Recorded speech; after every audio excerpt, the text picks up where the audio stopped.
Welcome to the channel. Today I am unboxing these two new Aeldari kits that GW have very kindly sent me free of charge for your unboxing pleasure. So where to start? I want to build up to the avatar, so let's jump in to the Shining Spears. I've taken the cellophane off just because it's really difficult to do whilst things are live, but I have not as yet opened them. And I have to say, I have mixed feelings about these Shining Spears because they look awesome, but it means there's 3 boxes of the old ones I've got upstairs and never going to see paint. Oh dear. Right, okay, what do we have?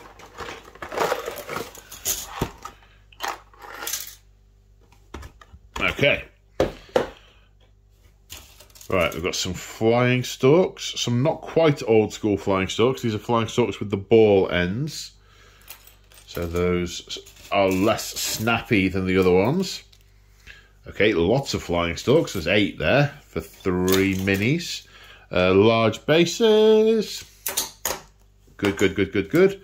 And 2 half sprues. A transfer sheet, nice big transfer sheet, like these ones. Aspect runes, different craft worlds, lots of generic gumph. Yep, good stuff. We have the instructions and the sprues. Let's get right into it. What are we looking at? Well, let's see what we've got here. It's a canopy. Oh, I'd half hoped that the lightning symbols on the front of the canopy would be embossed, but they're not. Oh, haha, what's that? I can't see. Oh, that's the wrong button, Paul.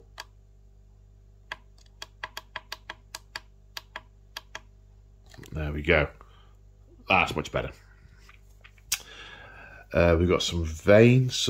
Now the veins have got good grooves in them, which is good because that means they'll take the ink really nicely.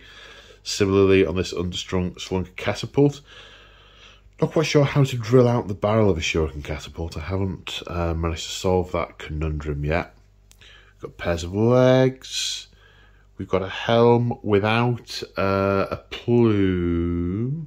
Are these not mostly plumey, or are they all finny? They've certainly got this little tassel that comes out the back, which is nice.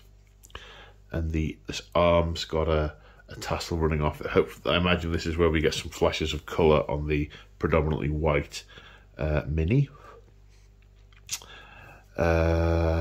Standard aspect armour torso, which can apparently take a hit from a las cannon.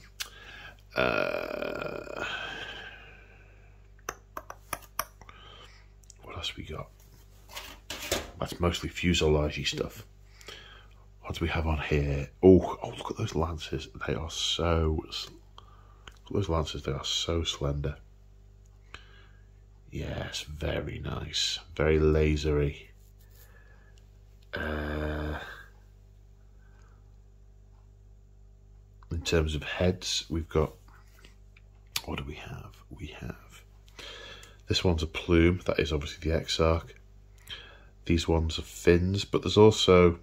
right, it's following the thing where Ynnari have got bare heads. Well, I guess. I mean, there's 1, 2, 3 bare head variants.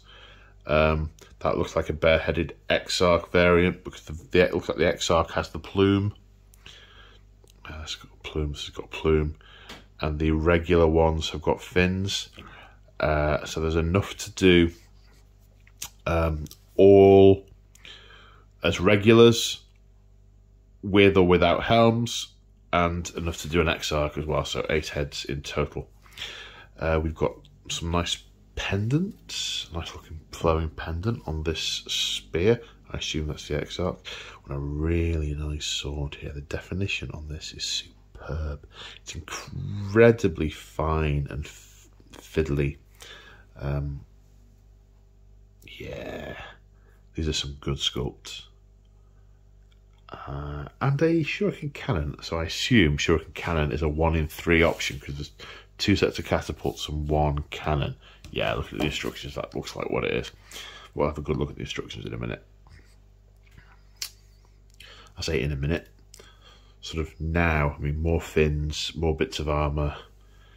There's not a huge amount to go through on these. It's 2 little sprues. Okay, yeah. Yes, it's calling these the Aeronautica options with the helms, the helmless. The helmless. It sounds like a spaceship going nowhere. Exarch, yes, the Exarch. It looks like the Exarch's shining spear is the one with the pennant on it. Yeah, you can see that from the box. Pennants on the shining spear on the Exarch's one. Variant option. It looks like it doesn't matter which bike you put the cannon or catapults on. Then after that, it looks like heads are the variants. Looks like the legs are a matched set. These fins are all individual. The arms are a matched set, except for that what arm there looks like it's an Exarch arm. That looks like a shimmer shield of some sort. Can't see it. There we go. And I'm going to imagine that goes with the variant that's got the sword. So I assume that if you're building the sword on the Exarch, you've got the shield on the other arm. Or maybe you just have the shield on the other arm. I guess that's a codex type question that I don't know the answer to. But yeah, this is the Exarch build with either the sword or the lance. Now this panel that goes on here, why is that panel there? Ah, right, okay, so it looks like part of the model, there's like a, where's a better picture?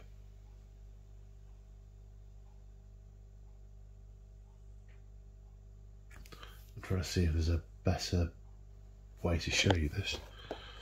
Yeah, it looks like, you can see it from the box, it looks like the shining spears, the regular ones, have got a little rest thingy to put their laser lance in, presumably to stop their arms getting tired, where they'll use to line the laser lance up for the charge, or just to rest it. And this one, where he doesn't have a laser lance, where he's got the sword, has a blanking plate to cover that up.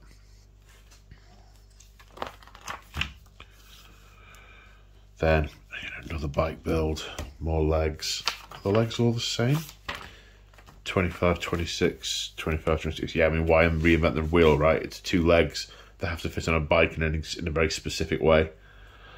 Yeah, enough laser lances to do all the regular guys. If you don't want an Exarch, if you want to have a bigger, if you're bulking up a bigger unit, you supposedly have the infinite variability of the knobby bobbly bit on the top of the flying base. So you can go, go all over the place. Don't know about you, half the time when they don't stick very well, I glue those in place. And those are shining spears. I think these are lovely. Ta-da, ta-da. I want to see the avatar. For one reason or another, it's taken me quite a while to do this video. And so I've only just taken the film off. I've been very patient. My second lead avatar was and continues to be one of my very favourite models. Just look at that. Wow. Oh, here we go.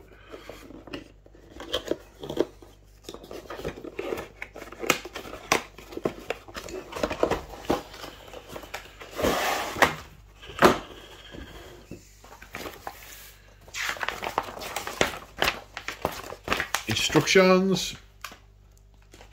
Single large sprue and a something millimeter base that says without holes underneath it. And it also says with holes on it as well.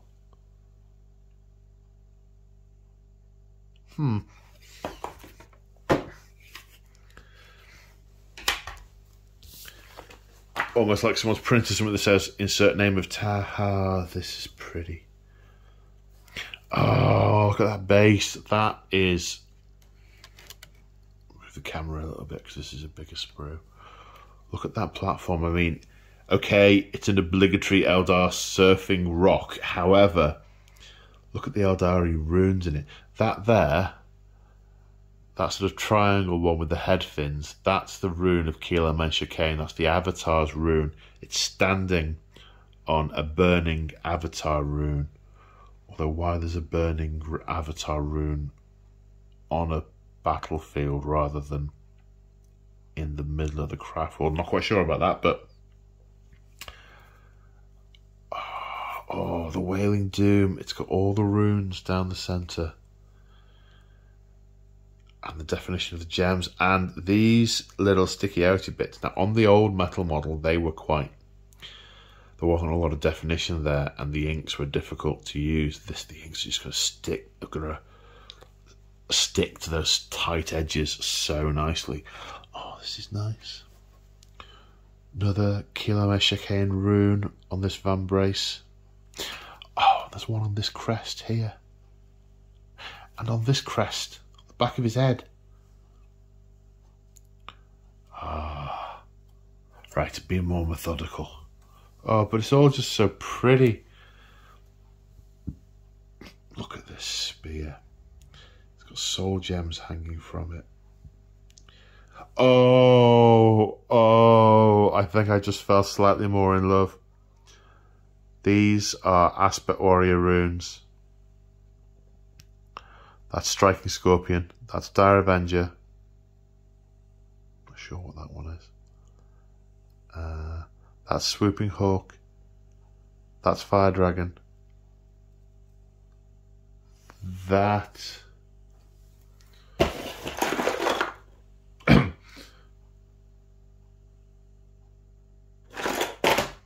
One of these must be Shining Spears. Oh, they're on both sides. Oh, that is so pretty. Can you see these?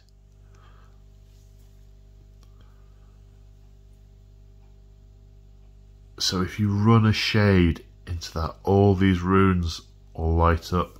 Oh, that is so cool. Urge to assemble and paint rising. Okay, a couple of feet. They just look like the regular standard feet of a molten metal elf god, space elf god. Vambrace. You can, oh, the cracks and the pimples and the bibbles and the bobbles on his body bits. I mean, we've got some Wraithbone exoskeleton around here somewhere, some armor plates, but you know, I mean, just running. I'm not quite sure how you do it because it's very difficult to run a light ink over a dark thing, but the opportunity for glowage and more bits of limbs, bits of fire with runes in the fire, more armor plates, another Kilomeshakain rune, bit of a belt, another bit of flame with a rune in. I wonder what that aspect rune is. It's not warp spiders. It's no aspect warrior I can think of. Maybe one of them is Shadow Spectres. There's Warp Spider. There's Shining Spear hanging off his belt. Then on the other part of the belt here we've got Striking Scorpion and Fire Dragon. Oh, these are so pretty. The axe is nice. Again, I mean, look at the fine detail in that. The ink's just gonna...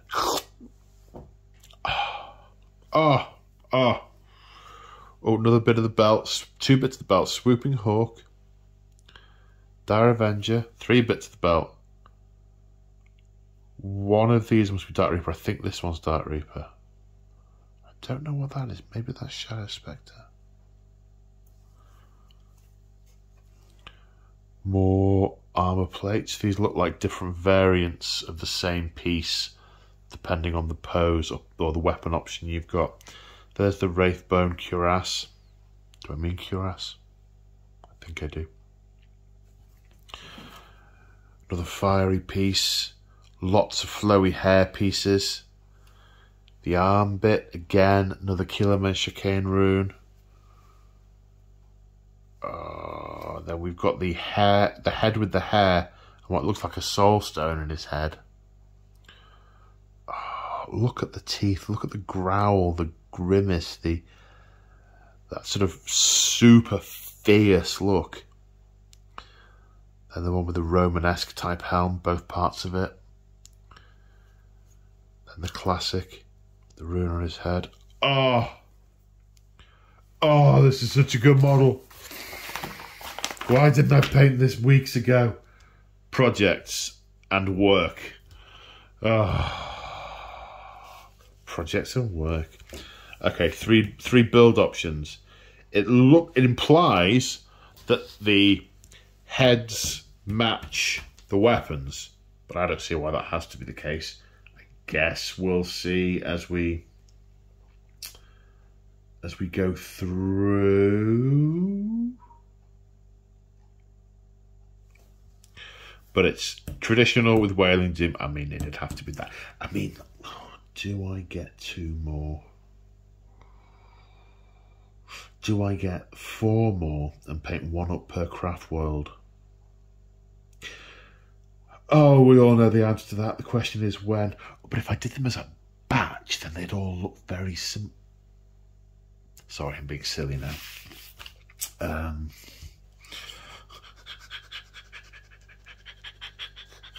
Oh, if only I wasn't so put off at the moment by all the things. Now this is interesting. So this looks like on this torso construction piece here, that looks like the neck joint, and there's a different one per colour. So it's suggesting a different piece per head. Now, is there anything that I guess we'll see later on, but I still can't infer anything that ties it to the choice of arm. Nothing variable here. We've got just different bits of building together a body.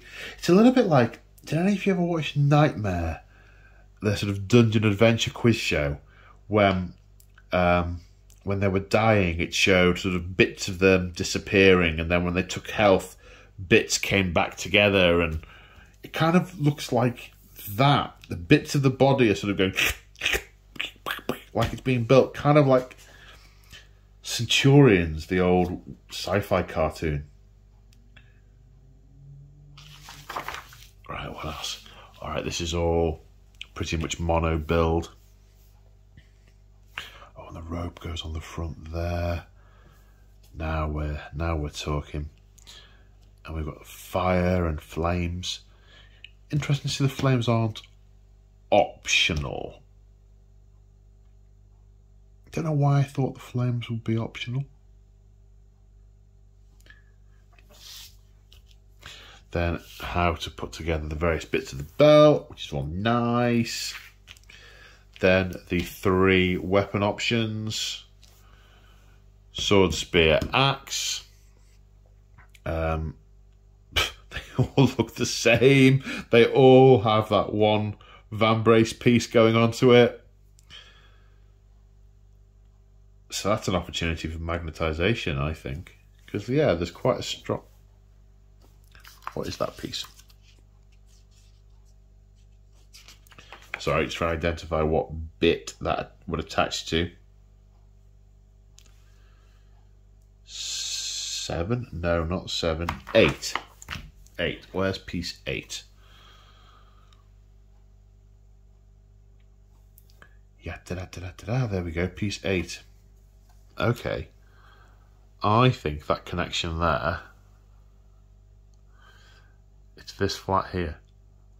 That's deep enough for a magnet. It's about 8mm wide, about 3 or 4 across, several deep. That could take a magnet.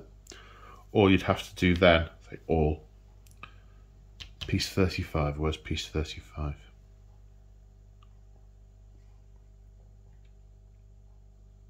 In fact, look at the arms. The arms have got a cut-out slot for, yeah, this one's the same as well. Cut-out slots. Yeah, you could totally magnetise those options. For those of you who are into your magnetisation and don't want to buy 5, spend some time magnetising or buy 5. I don't think that's an option up here because this neck piece is an integral part of the body. But how much difference is it really going to make? Which, I guess you could play with it beforehand to see if you could actually adapt the different heads to see which way they go. I mean, it looks just like it's the way the head's pointing, but I could be well wrong on that. Then we've got some armour pieces. Nice. Then the different head assemblages. We've got the plume on top of the head. We've got the fin with the tassels at the back, also nice. And then the wild, wavy, almost cane. Oh, see what I did there? Sort of very akin to the way Cain is depicted in the Dark Elves and the Daughters of Cain. Obviously, Kilomesh Cain is the same. It's an element of the same narrative. Obviously, there's crossover between Warhammer and Warhammer 40k. Now, it looks just on here like it's the orientation of the head. Maybe it is, maybe it isn't. And then, last little bit of flame, glue it on your base. Still don't know what that rune is doing on a grassy knoll. But I do know it looks awesome.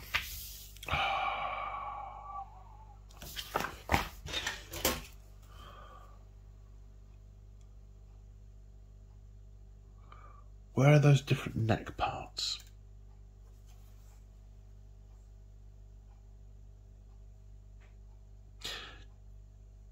No, they're different. They've all got different cutouts on them by the looks of it. This one has no cutout. By eye, one of these cutouts is shallower than the other. Maybe I'm wrong. You'd have to do a bit of... There'd need to be some work there to make the heads magnetisable, I think. Or maybe not. Oh, so cool. Right, well, that brings us to the end of this unboxing video. I hope you enjoyed it. Shout out to channel members and Patreons. Many thanks for your ongoing support and helping me bring the hobby dream alive. Head towards the hobby dream. Thank you to GW for sending me these minis once again. They are gorgeous, gorgeous minis, especially the Avatar. Ah, wrong button. And on that note, see you all in the next one. Bye for now.